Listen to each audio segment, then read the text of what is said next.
Fala pessoal, Jacó Júnior aqui começando mais um podcast. Que bom ter você nessa tarde de sábado aqui comigo. Um abraço a você, querido ouvinte da Melodia FM a 100,5, tocando o seu coração. E também um alô a você, inscrito aqui do meu canal Jacó Júnior TV. Que bom também estar contigo. E já quero pedir, você que está nos acompanhando, seja na rádio ou mesmo pelo YouTube e ainda não é um inscrito do canal, se inscreva, deixe o seu like, compartilhe esse podcast com outras pessoas, vamos alcançar mais gente e assim nós vamos crescendo e edificando muitas outras pessoas. O convidado que eu tenho hoje é uma pessoa muito especial. Ele é formado em teologia pela Calvary Chapel Bible College. Ele é bacharel em teologia pela Unicesumar, MBA em liderança e em gestão de pessoas, doutorando em teologia missional pelo Missional Training Center Covenant Seminary, lá nos Estados Unidos. Ele é pastor da igreja Calvary Campo, em Campo Mourão, e presidente do Calvary Impact Hub, marido da Aline, pai do Noah e do Gael. Seja muito bem-vindo, Diego Bittencourt. Muito obrigado, Jacó. Você sabe que dessa lista aí o mais importante é o final. Marido da Aline, pai do Noah e pai do Gael. Então vou dar uma Isso é o que me traz mais orgulho. Eu vou te dar uma dica, então. Foi uma coisa que eu pensei, depois que eu escrevi meu primeiro livro, eu coloquei por último. Depois eu fiquei pensando, caramba, mas o mais importante... A gente coloca por último, né? É verdade. Primeiro, né? Boa. Acho que eu vou mudar. A não ser que você pensou assim, né? Vamos terminar com chave de ouro, né? Melhor assim, gostei. Mas muito bom estar aqui, viu? Obrigado, privilégio, convite assim que surgiu há poucos dias e já deu certo, então alegria que mesmo. Bom, eu te conheci durante a pandemia. Sim. Nós estávamos tendo as nossas conferências da nossa denominação, né, da Igreja Missionária no Brasil. E você, se eu não me engano, acho que já em 2020... Ou 2021? 2020. 2020. Foi, isso. Você já participou de, né, online, né? Isso. Você acho que gravou a sua participação. Exato. E nós fomos ministrados, então, legal. Já com a sua palavra. E desde já fui abençoado por você. E o pastor Sandro sempre estava falando, vai lá, cola nesse cara. O Sandro é suspeito, porque o negócio, cara, não é você ter currículo, não é nada, é você ter bons amigos. Isso. Porque aí eles falam bem de nós, né? Exatamente. E aí... Ano passado, mesma coisa, aconteceu de novo. Isso. E esse ano a gente teve a alegria aí de se conhecer pessoalmente. Verdade. Né? Semana passada lá em Londrina, na SAT, né? Semana de Atualização Teológica. E o convite já aconteceu lá mesmo, verdade. né? Deu certo da gente estar aqui. Bom, aí eu queria, cara, na verdade vai ser até interessante esse podcast para o pessoal que está ouvindo. Mas para mim também, porque vai ser a oportunidade que a gente está tendo aqui de conversar. Você conhecer melhor, né? Exatamente. É verdade. Você tem uma vida corrida, eu também tenho. Então vamos unir o útil com o agradável. Boa. Vamos bater um papo para a gente se conhecer e ao mesmo tempo já fazer o podcast aí para abençoar outras pessoas. A gente conversa o que a gente quiser e grava, e deixa para a turma. Isso. Então eu queria assim, para começar... Aquilo que eu sempre pergunto para todo mundo que está aqui, né? Quem é o Diego? Conta um pouquinho da tua história para gente. Tá bom.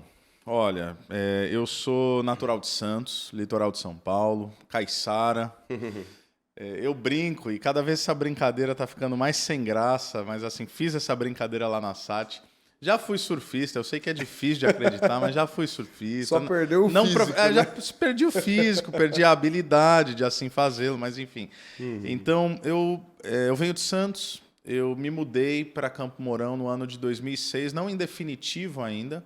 Né? Eu me mudei em definitivo no ano de 2007, de fato. 2005 conheci Campo Mourão, 2006 vim fazer um seminário. A gente já chega lá, que isso já é bem mais para frente.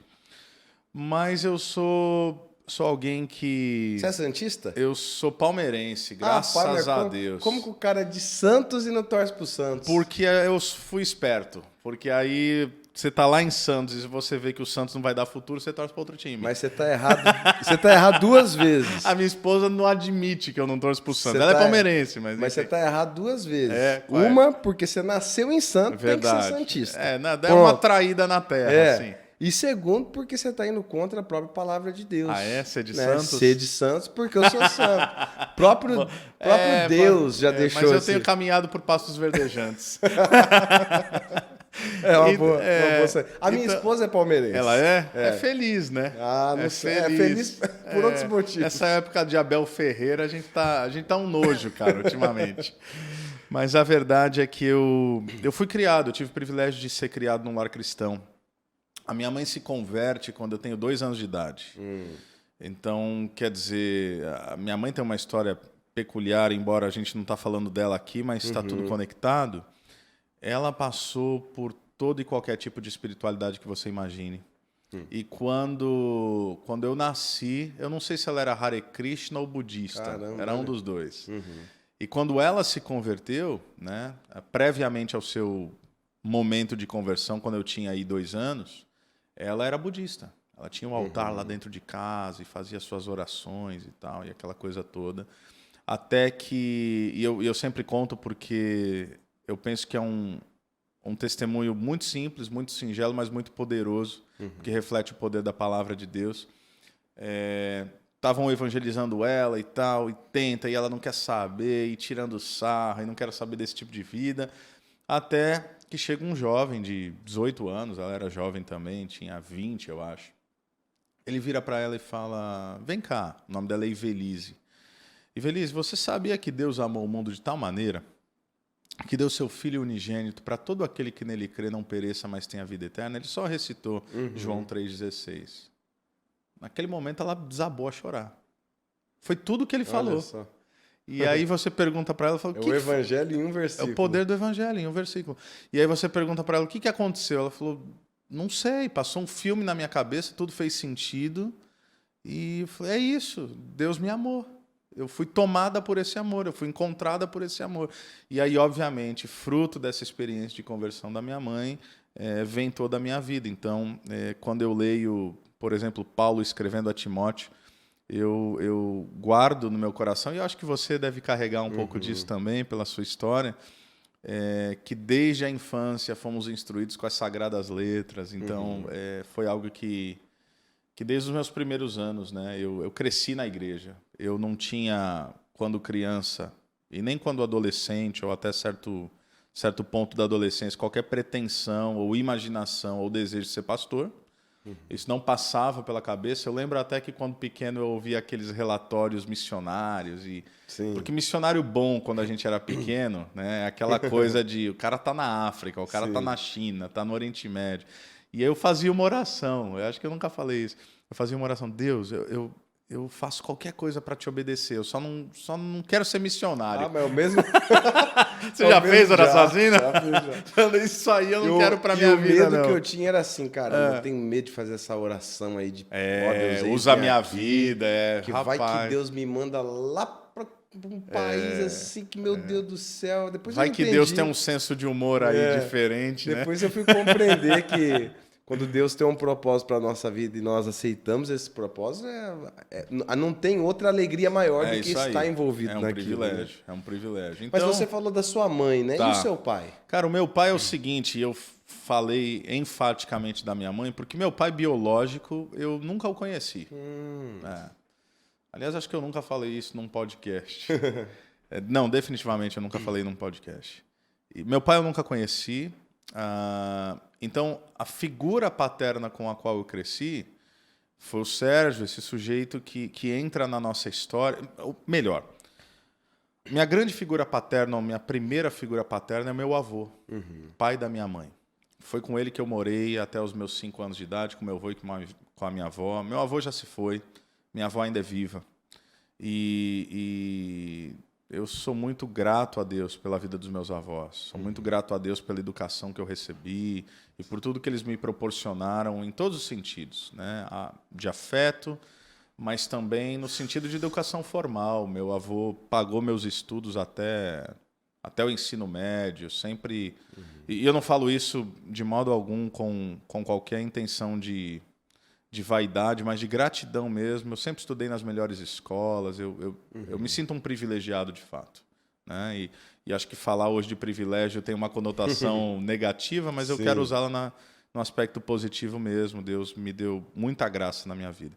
E aí, claro, minha mãe se casa, eu tenho, né, o meu padrasto, por assim dizer, que é uma figura paterna também, forte, enfim, hoje eles já não estão mais juntos. Mas por isso a ênfase assim na mãe, nos avós, né? Mas foi inclusive o Sérgio, né? Esse meu pai não biológico, que foi usado por Deus para trazer o evangelho para a vida da minha mãe. Não foi o rapaz que proferiu, né, o João 3,16, mas foi ele que, num primeiro momento, namorando e tentava falar de Deus para ela. E você desenvolveu uma boa relação com ele. Sim, excelente, excelente. E hoje, assim, ele mora em outro país, minha mãe morava em outro país também, ela recentemente retornou da Europa. E hoje algo um pouco mais distante, mas sim, convivemos toda a vida, sempre chamei ele de pai. E quando eu saí de casa, eu tinha meus 17 anos, creio eu, 17 para 18 anos, mas sempre e você tem irmãos? tudo bem. Eu tenho um irmão mais novo, por parte de mãe, né? Mas fomos criados juntos. Porque assim, minha família, ela transicionou, cara. Eu falo que eu saí de casa aos 17, mas eu meio que fui saído. Porque meu pai, ele foi tentar a vida, né? Meu pai, padrasto, enfim, ele foi tentar a vida em outro país. Depois se encontrou com a minha mãe e com o meu irmão em Portugal. E lá eles têm vivido, ou estavam vivendo, né? Por muitos anos. Minha mãe retorna recentemente, fruto dessa ruptura. Mas meu irmão, ele foi criado em Portugal, ele morou na Islândia, morou na Groenlândia, agora ele está morando em Copenhague. Na Groenlândia? Groenlândia, fazia carne de baleia e tal. Meu irmão é chefe de cozinha. Então, e é um cara assim, solteiro, adora viajar, e eu brinco com ele, porque assim, o hobby dele é rodar o mundo. Ele trabalha para ganhar dinheiro para viajar. Para viajar. E como lá é tudo muito barato, aquelas empresas low cost... Ele não é casado? Ele não é casado, não. Então... facilita um pouco. Facilita, não tem conta, não tem filho para criar. Isso. E ele sai rodando o mundo aí. Atualmente ele está lá em Copenhague, morando, trabalhando, então... Que é inclusive que nós visitemos ele, mas não está tão fácil ultimamente. Não tá fácil. Vamos ver. O dólar está muito alto. E vamos ver como é que vai desenrolar aqui com o ano de eleição, o que vai virar, né? E crise na Europa lá também, a gente não sabe o que vai ser aquilo, né? Mas Certo. está lá, tem meu irmão mais novo que está lá. Legal. Bom, se você foi como eu, você teve aquela dificuldade de identificar quando é que foi tua conversão. Não Exatamente, sei se... exatamente nasci no lar cristão, parece que eu sempre fui. Eu tenho suspeitas. Eu lembro eu tenho uma memória um tanto longínqua da minha infância. Eu devia ter lá meus 6 anos. E eu lembro na classinha do Ministério Infantil e ouvindo o Evangelho e quem quer aceitar Jesus e levantar a mão. Isso. Entendeu? E essa é a memória mais distante que eu tenho. Agora, é interessante porque desde que eu me conheço por gente, e não é que você, né, não é porque você foi criado na igreja que o evangelho te alcançou, mas eu acho que a progressão do evangelho na minha vida foi muito mais do que um momento, né? E eu acho que, como você falou, você se identifica com isso. Então é claro que teve um momento lá na minha infância, teve um momento na adolescência que algo fez mais sentido. Certo. Inclusive vinculado a uma percepção de chamado já também, de opa, talvez Deus quer alguma coisa para minha vida que eu não tinha imaginado. E aquilo começa a queimar no nosso coração e também vai acontecendo naturalmente. Então, teve momentos pontuais, né, onde eu sei que o evangelho me tocou profundamente, mas talvez essa experiência mais pontual foi mais na infância, numa classinha. Agora, eu acho que o evangelho já estava ali, né? Eu tenho certeza, na verdade, que o evangelho já estava ali. Eu amava Jesus e aquilo foi apenas uma manifestação visível de uma fé que já acontecia no coração, né? Mas aí você... Então eu não sou daquele cara que tem na Bíblia, dia tal, do mês tal, do ano tal, ou como dia da caso, minha conversão, não sei. Ou como no caso da tua mãe, né? Não, o cara chegou, isso, leu, aquela foi experiência, assim. não tenho eu isso. Eu também não tenho isso aí. Que no começo a gente fica um pouco assim constrangido, né? Por exemplo, eu não sou filho de pastor como você, mas criado na igreja, e não por isso, mas a minha esposa brinca, ela fala que eu nasci para ser pastor, nasci para ser careta. Que, cara, as coisas assim mais erradas que eu fiz são tão caretas, eu nunca... Nada contra, mas assim, nunca fumei, nunca bebi, nunca nunca provei uma droga. Eu pegava onda, mas não sei o que é um cigarro de maconha, entendeu? Então, eu sempre fui assim, meio caretão mesmo. Então ela brinca, não tem um testemunho. É isso. Fala, não, porque eu sou ex o quê? Eu não sou ex nada, eu sou ex-criança. Mas esse também é um ótimo testemunho, né? Eu fui entender isso depois. A gente às vezes pensa assim, parece que eu não tenho testemunho, mas na verdade esse é um excelente testemunho. Eu fui entender isso depois, que a graça de Deus foi em me preservar nele durante toda a minha vida. Sim. Desde a minha infância, juventude e os melhores anos da minha vida. Que maravilha não ter do que se arrepender, Pois não ter lembranças que geram culpa, ou que te aprisiona com vergonha, com um punhado de coisa, né? Quando a gente ouve que o meu passado e não sei o que, antes de Jesus, eu não sei o que é isso. E aí eu aprendia, de fato, como você está falando, a compreender que esse testemunho ele também tem a sua beleza. Puxa vida, Deus foi tão gracioso comigo, não que não tenha sido com outros, mas na minha história e na minha jornada, ele me preservou desde sempre para que eu pudesse aqui chegar e, enfim, exercer tudo aquilo que ele tem feito através de mim, né? De nós. Exatamente. Mas assim, crescendo ali nesse ambiente cristão e tudo mais, escola, os avós, você teve algum desejo de seguir carreira, alguma profissão, de ser alguma coisa além de pastor, ou essa questão do chamado pastoral já foi a primeira coisa que te... Cara, foi a primeira coisa que me encantou, mas aí eu explico um pouco. O que acontece? Então, minha família estava de mudança para Portugal. Eu estava ali com seus 16 para 17 anos, mais ou menos, época de vestibular. Fiz vestibular, porque eu tinha feito um ensino médio com ênfase em técnico em informática, né? E não se falava muito de TI. Hoje está em alta esse negócio, né, cara? E aí eu fiz lá, acho que processamento de dados, tecnologia da informação, alguma coisa. Fiz o vestibular. Para quê? Para poder, tendo feito o vestibular, conseguir uma transferência já para uma faculdade europeia, possivelmente portuguesa. Mas era uma coisa assim, tá, vamos ver, entendeu? Porque estamos nos mudando. Mas, na verdade, eu nunca fui aquele sujeito que falou, vou ser médico, vou ser professor, vou ser engenheiro. Eu nunca tive um sonho de carreira, né? Eu estava ali estudando. E aí, de fato, em algum momento da minha adolescência, lá pelos 15 para 16 anos, de modo inexplicável, porque eu acho que você entende isso, porque você passou. Não adianta eu tentar explicar muito para quem não passou. É verdade. Eu tive uma profunda convicção de que Deus estava me chamando para propagar a sua palavra.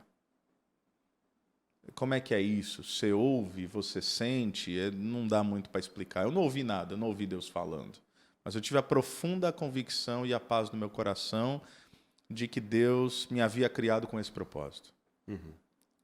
E, aliás, essa é uma firme convicção que nos sustenta até hoje. Né? Se assim não fosse, quem sabe alguns de nós já teria falado, não, talvez isso não é para mim, ou é difícil demais, ou é penoso, oneroso. Enfim, isso aconteceu. Você tinha quantos anos? Eu tinha 15 para 16. Sim. E aí isso vai culminar com o meu batismo, porque embora eu tenha sido criado na igreja, eu ainda estava naquela, embora sempre careta, mas não sei se eu estou pronto, não sei se eu estou pronto, não sei se eu estou pronto. As complexidades da adolescência e namoro e aquela coisa toda. Me batizei. E aí foi, de fato, um divisor de águas, até para usar a nomenclatura das águas, né? E eu falei, é isso. E aí, como é que eu percebi que era isso? Porque eu tinha um desejo absurdo de conhecer mais a Deus, conhecer mais a Jesus, devorava a palavra, devorava a palavra. E comecei a comprar Bíblia de estudo, não tinha dinheiro para quase nada, eu comprava Bíblia de estudo, aí fui ver comentário, parece que não, mas naquela época não tinha esse negócio de ficar olhando na internet. Sim. Entendeu? Parece papo de velho já, mas não tinha. Então, isso foi acontecendo. Você tá com quantos anos? Cara, eu tô com 35. 35. Mas eu comecei muito cedo, né? Então, com 20 anos, 21 anos, eu já estava começando a pastorear. Não, com 20 anos eu estava casado.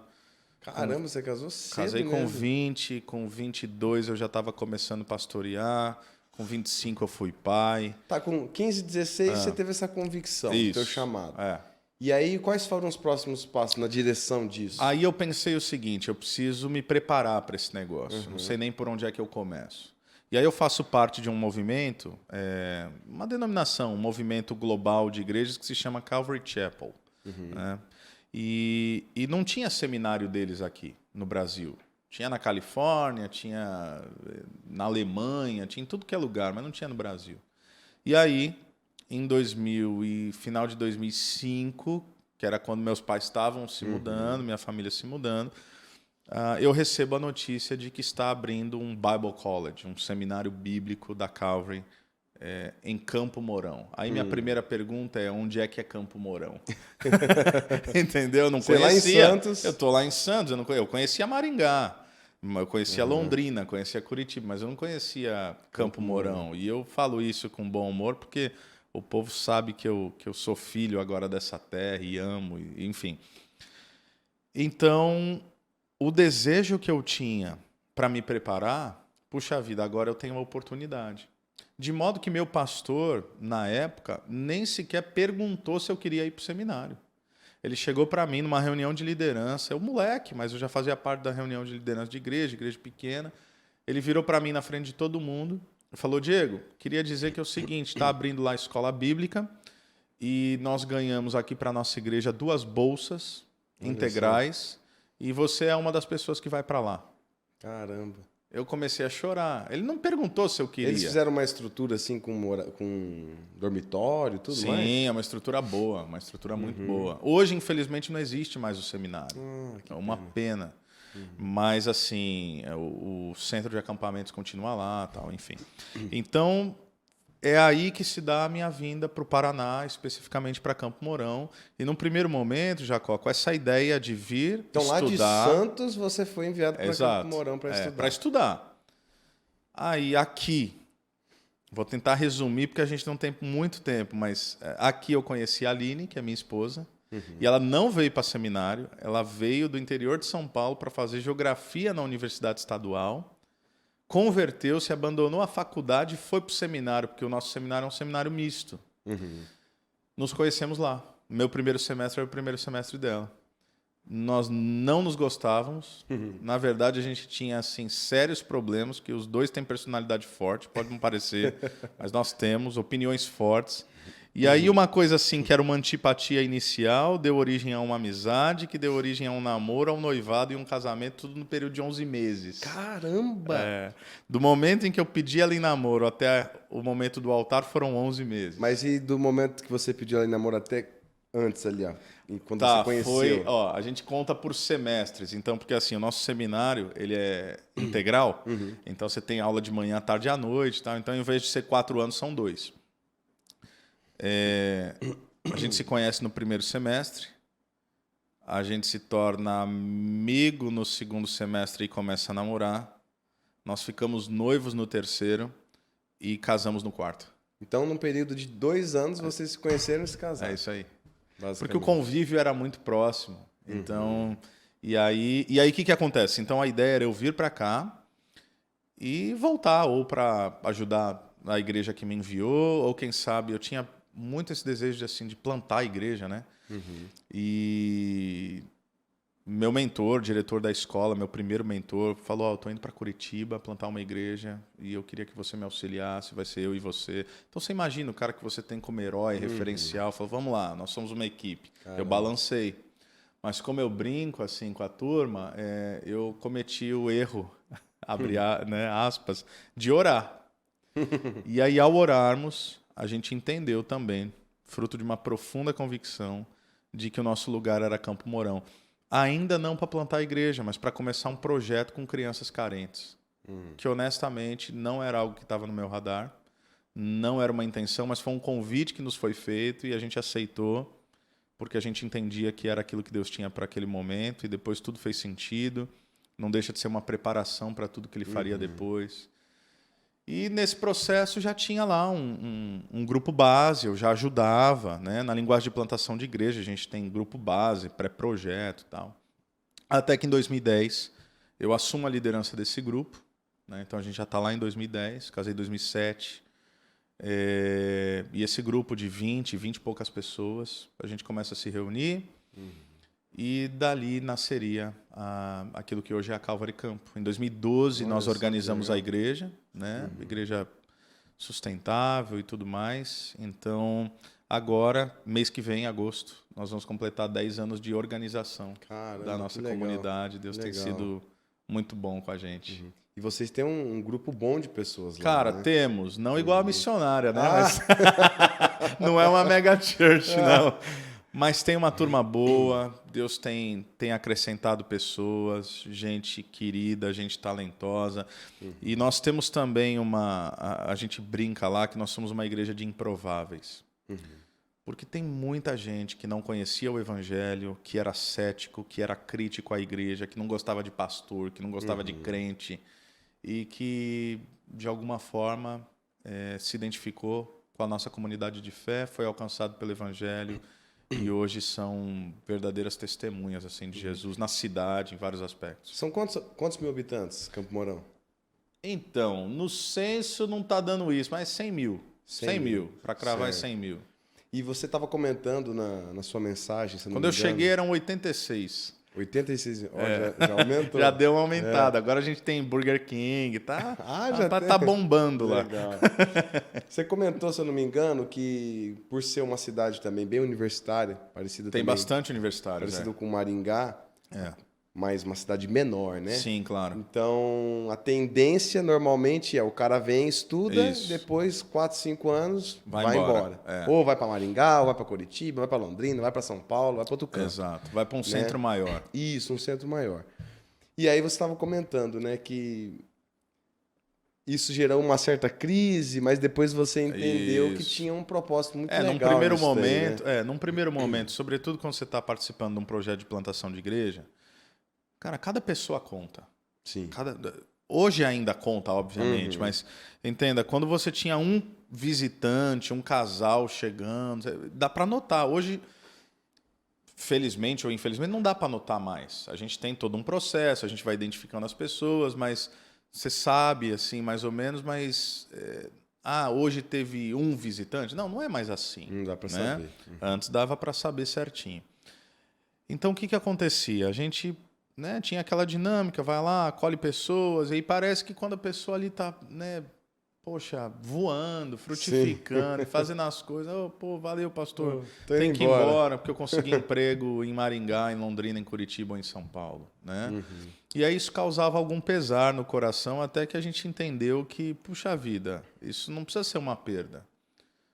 Quem sabe Deus está nos dando um privilégio de investir em pessoas que vão se espalhar pelo Brasil inteiro. E aí a gente começou a olhar como realmente assim uma graça que Deus estava nos dando em cuidar de pessoas, investir em pessoas e espalhá-las para que o reino pudesse avançar e não necessariamente apenas a igreja local. Acho que essa mentalidade, né, Diego, ela tira a gente dessa...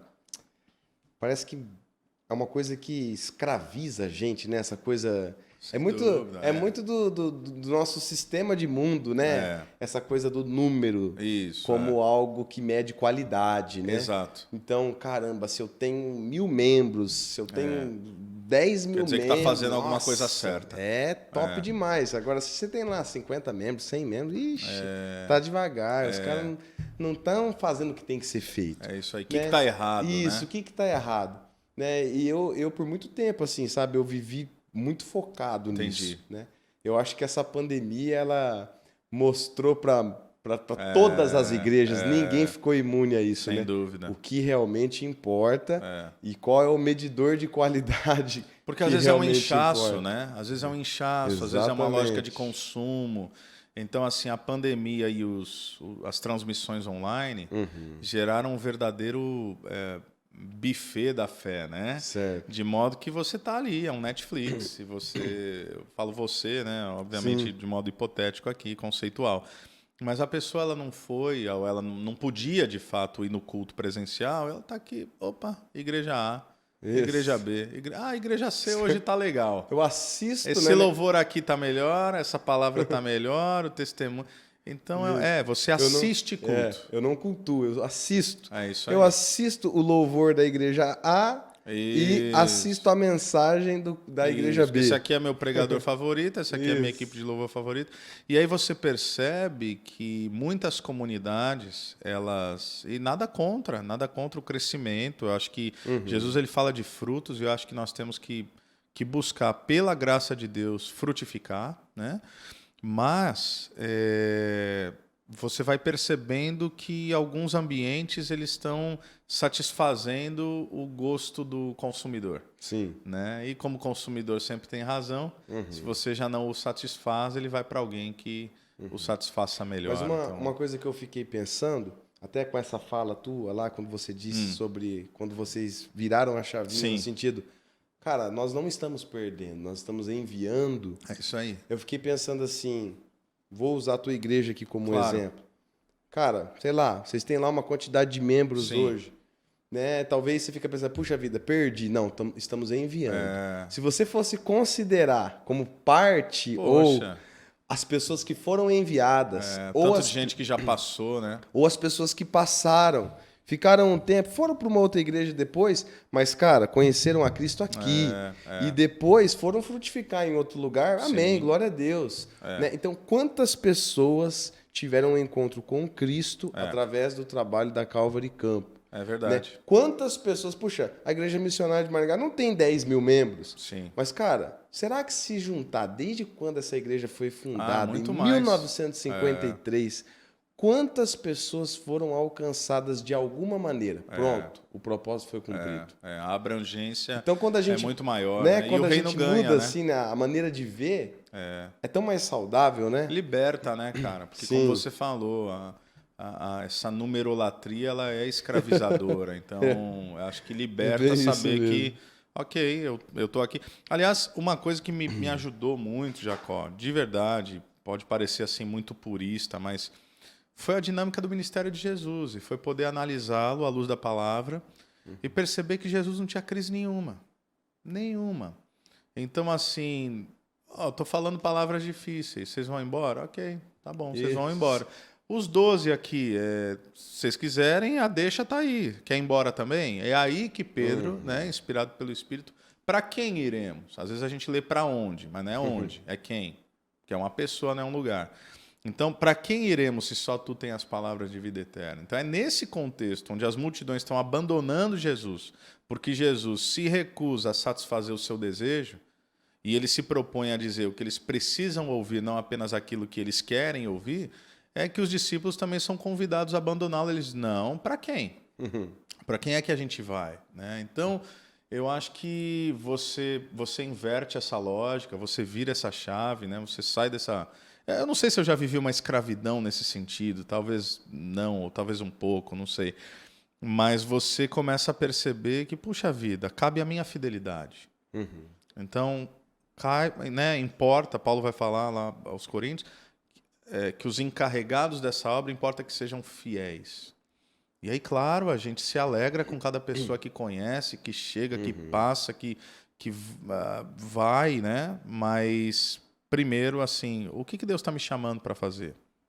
A parábola lá do semeador o semeador saiu a semear.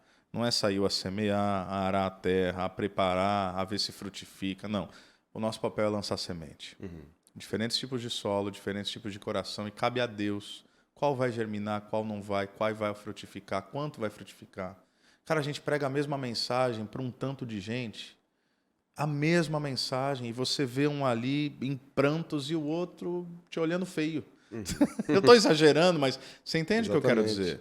Parece que bate assim na parede do coração, enquanto o outro está completamente tomado pela densidade daquela verdade. Cabe a nós ser fiéis apenas. Exatamente. E você foi para o seminário muito jovem, muito cedo, né? E logo em seguida já começou, né, a ser responsável por um grupo de pessoas, por um trabalho. Considerando a tua idade, talvez inexperiência até aquele momento... Talvez não, certeza.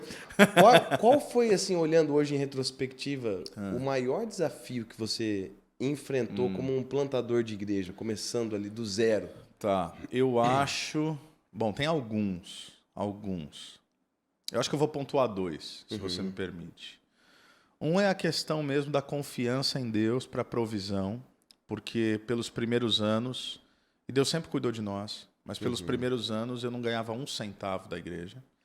Eu dava aula de inglês.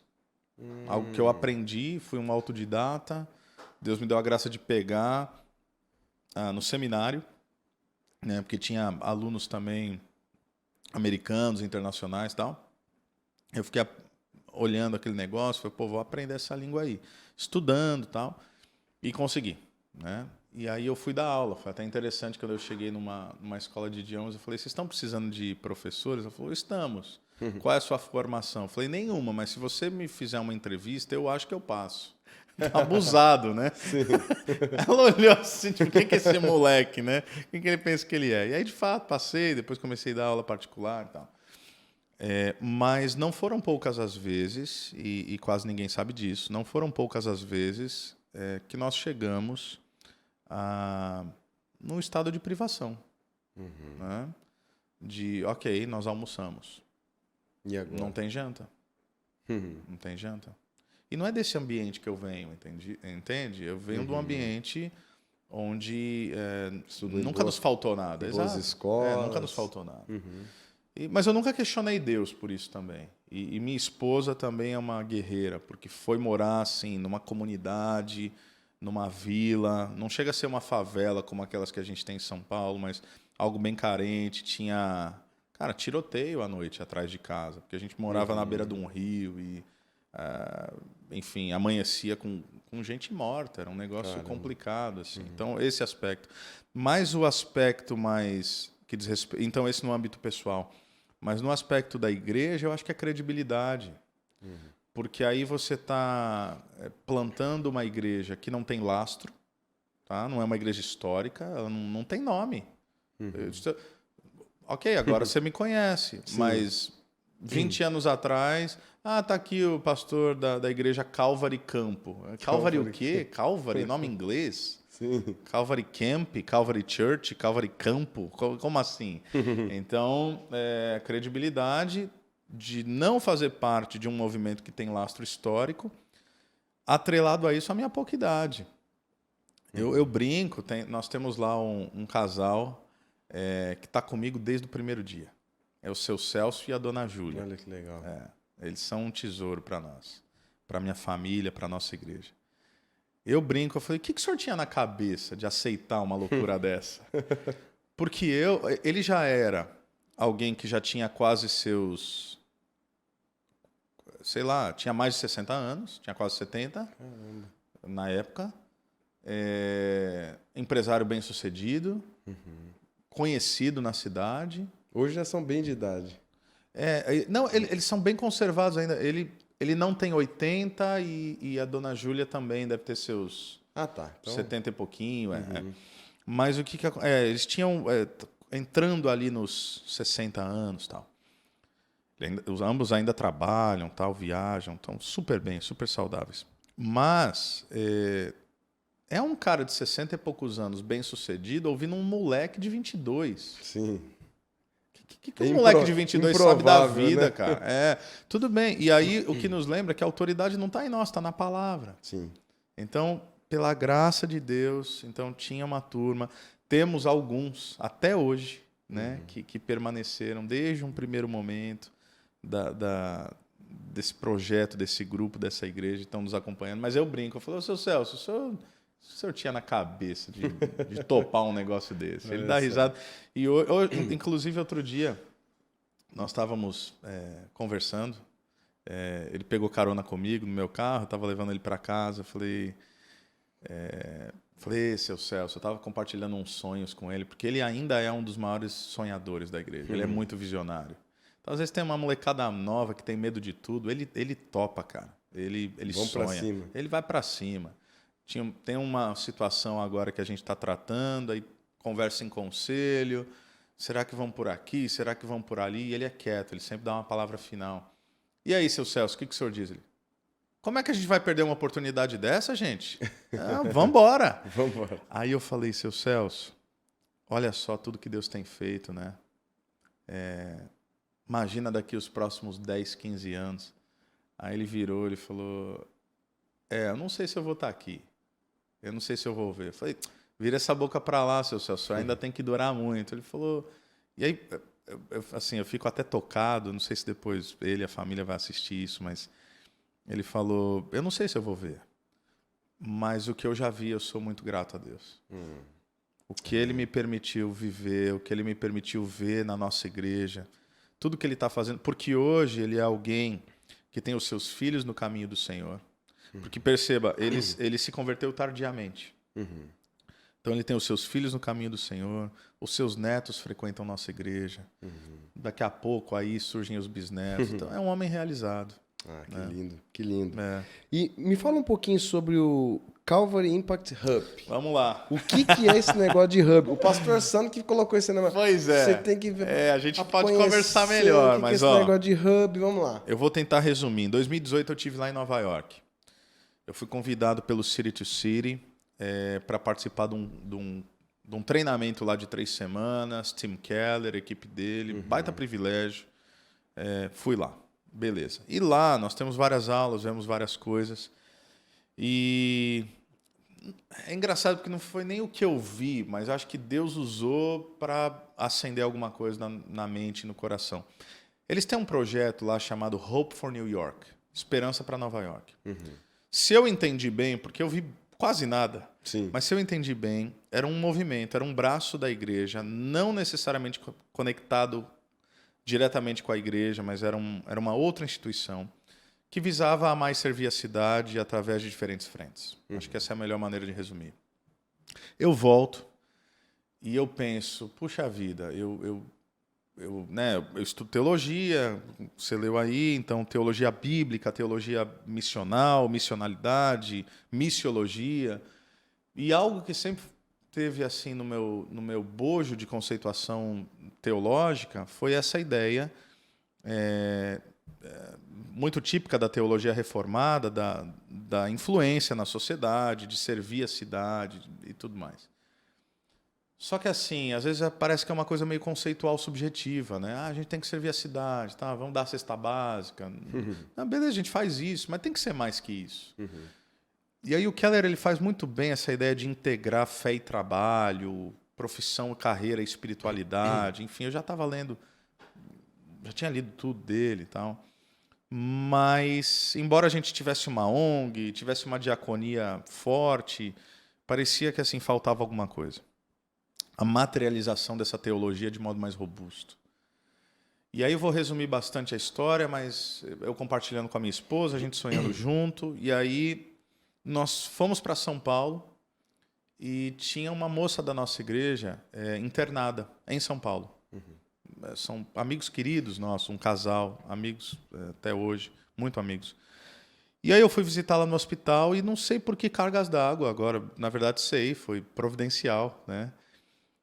Ali, visita, hora, como é que você tá? Tudo bem? E eu compartilho com ela, olha, não sei se eu já falei com vocês, mas eu tenho um sonho. Ela falou, o que é?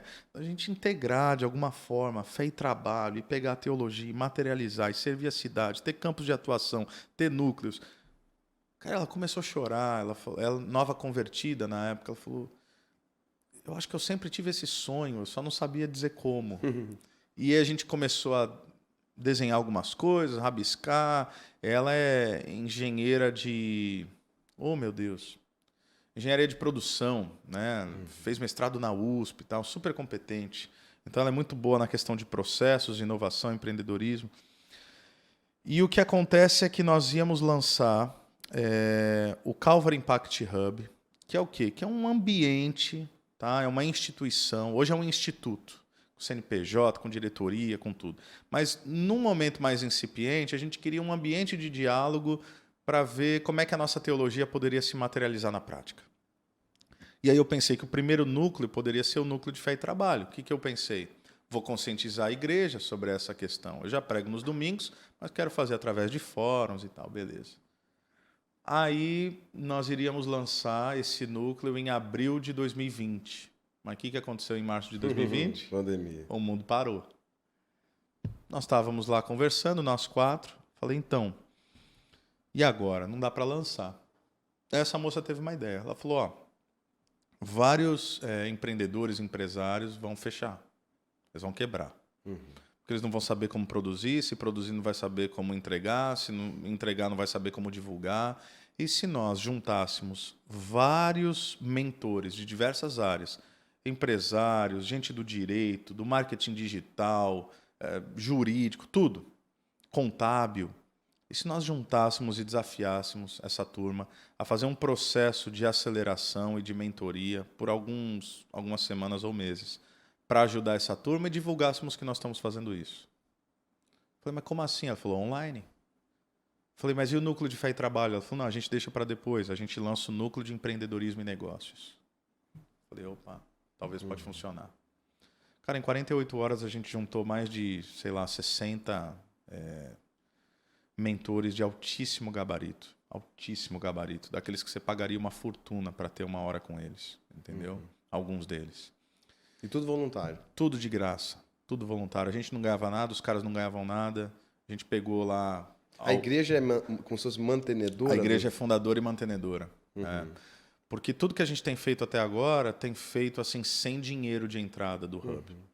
E aí, claro que eu preciso... Por que teve que separar da igreja? Pronto, assim? porque é o seguinte, porque a gente tem um sonho grande para o Hub. Um instituto que ele pode fazer inúmeras coisas. Ele pode ser uma incubadora, uma aceleradora, ele pode fazer consultorias pagas. Como igreja você já não consegue. Pronto, eu até conseguiria, entendeu? Mas eu preferi separar e trazer a igreja como alguém que teria essa consciência para tocar esse instituto, ao invés de, por exemplo, você vai precisar, quando essa coisa crescer, você vai precisar cada vez mais funcionários. Como é que eles serão pagos? Com as receitas do próprio instituto.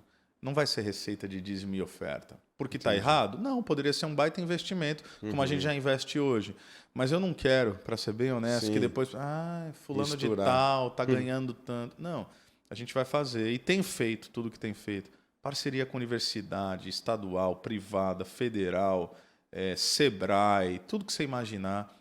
E hoje, cara, é uma coisa muito legal que tem acontecido na cidade. A gente está com programas de inovação, nós somos demandados por outras instituições. Então, hoje, o Calvary Impact Hub é um dos únicos hubs, não, é um dos únicos habitats de inovação, empreendedorismo e negócios do estado do Paraná. É um negócio de vanguarda. Porque se você quiser nos contratar, você pode. Se você quiser doar, você pode. Se você quiser fazer investimento em uma empresa que nós vamos incubar, que é o Venture Capital, o investimento anjo, você pode. Então, é uma forma... Mas você perguntou por que separar. Acho que o grande lance é isso aqui.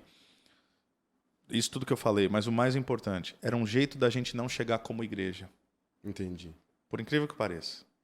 Era um jeito da gente chegar como instituto, com gabarito, com gente que sabe o que está fazendo e conversar de igual para igual com qualquer instituição, não como quem está pedindo coisa alguma, mas como quem está oferecendo um serviço para a cidade. Entendi. Gratuito ou pago. E de que forma daí vocês trazem networking.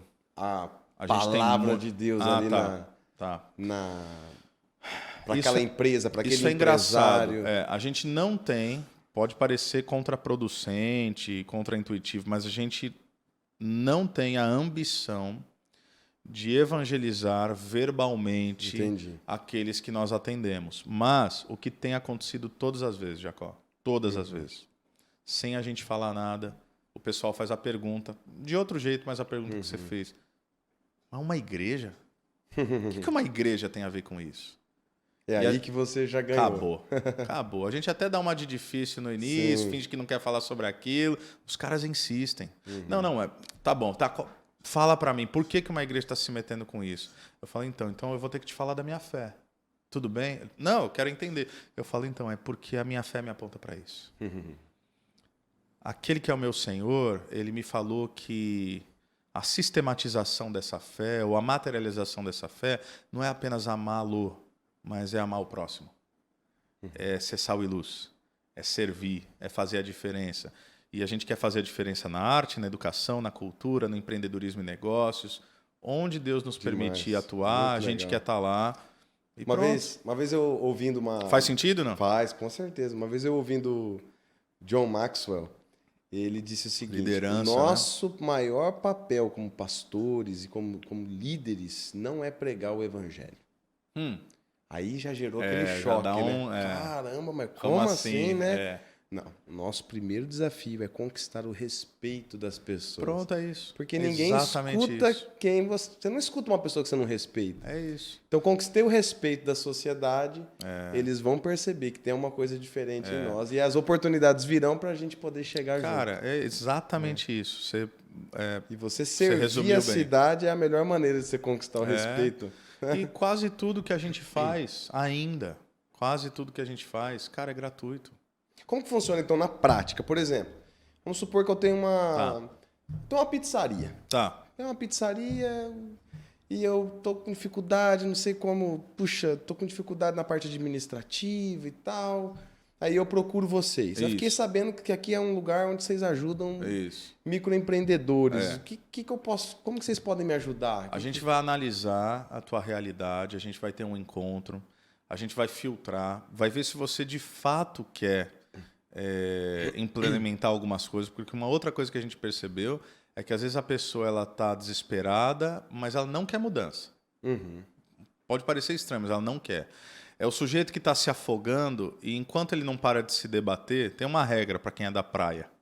Você não salva ninguém que está se debatendo, entendeu? Porque senão ele te afunda junto. Tem essa mesma regra para quando o pastor vai batizar o irmão. Ah, é? Não. Porque os irmãos que tentam ajudar o pastor a levantar, cara, não dá muito aí certo. você afunda o pastor e o irmão junto. Então não tenta ajudar o pastor. É o pastor isso aí. vai... Então a gente vai entender. Aí tem a Thaís, que é a CEO do Hub hoje, super capacitada, professora universitária, lecionava.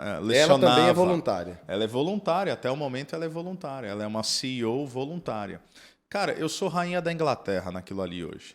Quem faz a coisa acontecer é ela, de verdade. Ela é o primeiro-ministro. Isso, eu empresto minha credibilidade, o know-how da igreja, mas ela faz a coisa acontecer. Então você vai lá, a gente vai filtrar. E aí ela vai analisar, vai trazer para mim e a gente vai discutir, porque agora as coisas estão mudando muito rapidamente, a gente não tem braço para tudo, né? Vai acionar a equipe e tal, mas vai discutir que tipo de ação, se é uma ação individual, quais são os gargalos, se o teu problema é de insumos, se o teu problema é de gestão, se o teu problema é de marketing, qual é? Vai fazer um diagnóstico. E aí, possivelmente, a partir de agora, aí a gente vai começar a oferecer consultorias. Nesse momento, a gente não tem tanto interesse em negócios individuais. Tá? A gente está com um projeto que vai ser lançado agora, que é o Calvary Nova, que é uma espécie de uma aceleradora, incubadora, a partir do modelo de startup. Microempreendedores. Pronto. Assim. E aí você faz mais ou menos no atacado, entendeu? Uma parceria que eu acho que vai ser com o Sebrae. Então, tem muitas opções. A gente pode te atender, né? Pode cobrar consultoria por isso, pode cobrar a hora da mentoria, pode fazer um planejamento estratégico para o seu negócio. A gente tem expertise para tudo isso. E tem esse know-how validado já com mais de 70 empreendedores que, em meio à pandemia, nenhum deles quebrou. Daqueles que nós ajudamos e alguns deles escalaram. Então, hoje tem um local físico assim? Ou... Então, acontece no prédio da igreja, que é isso que é outro lance também. Entendeu? Então, Vocês não pensam nunca em desvincular dessa forma? Fisicamente falando. Só se for impossível continuar coexistindo em algum momento. Vai que a coisa cresce tanto que você precisa de um prédio só para o instituto. Que assim também é a forma de você... Exato. Né? As reuniões acontecem lá. E, entendeu? E hoje é um espaço que tem se tornado, a gente usa essa linguagem, tem se tornado uma praça para a cidade. Um ambiente de convívio. Então, o pessoal pede para fazer reunião lá. Nós sublocamos o auditório para diferentes eventos. Claro que eventos que passam pelo nosso crivo, não é qualquer evento. Uma palestra, né? Por exemplo, acho que eu compartilhei com vocês lá que nós tivemos um encontro dos servidores públicos, ou um setor de servidores coisas públicos. Que não vão comprometer de maneira alguma. A igreja... Não vai ter festa, não vai ter bebida, nada disso. Mas solenidades, então a gente aluga, a gente aceita. Nós vamos abrir o coworking agora, então o coworking está debaixo do guarda-chuva do Hub. Que legal. Tudo que for. Então, nós investimos como igreja para construir o coworking, só que toda a renda do coworking vai ser revertida para o Calvary Impact Hub, Entendi. para dar continuidade aos nossos projetos. Porque, como eu falei, começou tudo na pandemia, mas está indo tudo tão rápido que a gente ainda está discernindo quais as prioridades Hoje que a gente vai vocês têm apontar. quantos profissionais? Todos eles são da igreja, as pessoas envolvidas? Não, e eu acho que isso é maravilhoso, porque as pessoas envolvidas... Não precisam ser membros da igreja? Não, de maneira alguma. Eu diria que do nosso universo hoje de envolvimento direto, que é umas 60, 70 pessoas assim parceiras, talvez uns 20, 25 da igreja. E eles não têm máximo. assim vínculo empregatício ou qualquer Não, coisa do tipo? ainda não. A gente entende que em algum momento nós precisaremos de uma estrutura maior. Então hoje, estrutura de gente, né, humana. Então hoje a igreja fornece o prédio, a nossa secretária é uma secretária emprestada também para o Hub. Então tudo que a igreja pode dar de subsídio nesse primeiro momento para esse filho nascer, né, a gente tem feito. Mas futuramente a gente sabe que a gente vai precisar de um quadro de funcionários. A própria Thaís, que é uma CEO voluntária, né, porque hoje, no momento da vida dela, ela pode desenvolver essa função voluntariamente, embora ela é voluntária em tempo integral. Caramba! É incrível, é um testemunho muito legal. Mas eu até falei para ela, falei, ó... Vocês não têm ninguém, então, que é contratado? Assim, não, hoje a gente roda zero e é intencional. E é intencional. Primeiro, para demonstrar para a cidade que a gente não queria nada da cidade, a gente queria oferecer. Segundo, para não onerar logo de início um instituto que tem pouca receita ainda, né? Tem várias coisas engatilhadas bem interessantes, né? Inclusive com escala, mas a receita ainda é pequena. Então a gente roda com voluntariado para que num futuro próximo a gente possa... Qual é a visão de médio e longo prazo para nos tornarmos... esse projeto? A visão que a gente escreveu, inclusive, é que até 2025 nós sejamos uma referência como instituto de transformação comunitário no Brasil. Caramba. É lá que a gente quer chegar. E vocês estão focados em servir Campo Mourão? Ou é uma coisa que vocês também atendem? Cara, a gente tem muito essa coisa de território. Então, assim, ok, num primeiro momento o que brilhou nosso olho foi servir a nossa cidade. Mas nós não estamos fechados, não. Inclusive, tem gente que já nos procura, dá para abrir um Calvary Impact Hub em tal cidade. Calma. A gente está discernindo, a gente está desenhando, a gente está fazendo processos. Mas nós não somos contra expandir, não. Inclusive, nós fizemos alguns testes já. Nessas rodadas de mentoria que nós fizemos, primeira rodada, só empresas de Campo Mourão. Segunda rodada, tivemos... Isso tudo online. Tivemos inscrições de vários estados do Brasil inteiro. Aí aceitamos. Por quê? Porque a gente queria ver se esse projeto é replicável para além de Campo Mourão. Então, tivemos. Na terceira rodada, com outros empresários, empresas e microempreendedores, nós nos perguntamos, será que ele é replicável no mundo? E aí nós atendemos uma pessoa da Europa. E funcionou. Então, a gente entende que nós temos um modelo de mentoria, consultoria, aceleração de negócios que é replicável para qualquer lugar. Que legal. Então, nada contra expandir isso. E tudo com trabalho voluntário. Tudo com trabalho voluntário ainda. Ainda. E tudo fundamentado numa cosmovisão cristã. Nós temos o nosso porquê.